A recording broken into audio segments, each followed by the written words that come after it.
Let's turn this so we can both be working on it, because you're going to coil down your On the inside. waiting. Well, I guess I can be one of those people who says I always have been a maker. I've always been creating and super interested in just getting my hands dirty and getting into whatever I could, whether that was painting with my great aunt on the beach as a little kid or building forts in the backyard. So all of that making and building and creating and playing around as a kid, for me, continued on. And in high school, I had some just really awesome teachers who not only poured into me, but also to all the other students I was with. My high school, I was fortunate that they had a lot of good resources and a super strong arts program, so I was able to try out all different kinds of arts, drawing, painting. And actually the funny thing is that in high school, I had only barely touched clay. And if I had asked my high school self what medium I would be most interested in and what would kind of continue to stay with me throughout my life and my practice, I probably would have guessed painting or drawing or collage.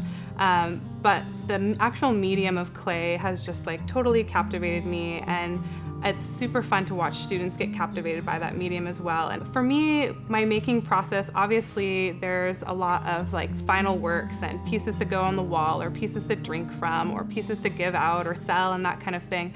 But for me also, the part of why the arts continues to be such a main part of my life is because the process itself is so important and it's so invaluable to me. When I spend time in the studio, it's time and space that I can breathe and reflect.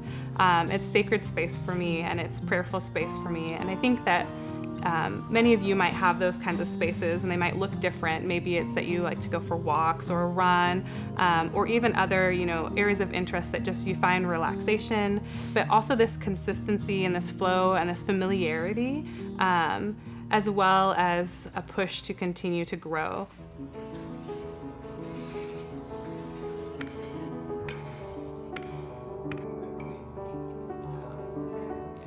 So after all that experience in high school, I actually had the privilege of coming to George Fox for my undergrad education and being a part of the arts program that I teach in now, which is super fun. And I was able to experience what a lot of my students right now are experiencing and learning new things and testing themselves in the arts and pushing boundaries and figuring things out. And after my time at George Fox, I was able to snag a job teaching elementary kids. And then after that, I skipped middle school kind of on purpose to teach for a few years at an international school, at a high school teaching ceramics.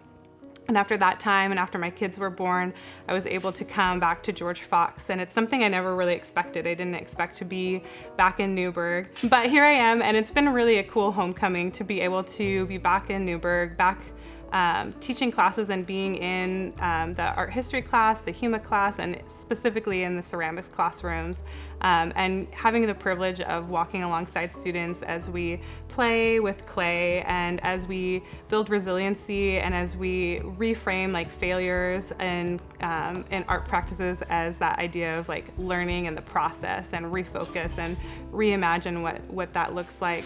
And I think that in the art classroom, we're able to tap into that creativity that's a part of us. And even though, the final product might not look just so, or you might not really want to show everybody, although you probably do because it's pretty exciting when you make something. I think just that aspect of kind of tapping into that creativity reveals an aspect about ourselves that we don't always recognize and that we don't always give credit to. And it reveals an aspect of our creator as well and the creativity that went into making everything around us. And I think that brings about just like a really interesting new way of looking at things. And it's really refreshing too.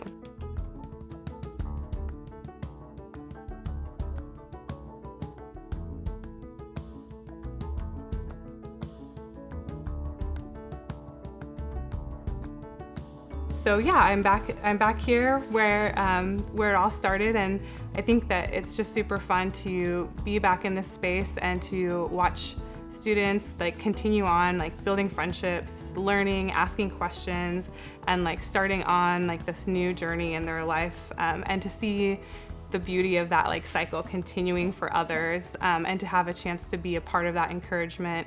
and a part of that exploration is just something that I wouldn't give up for anything.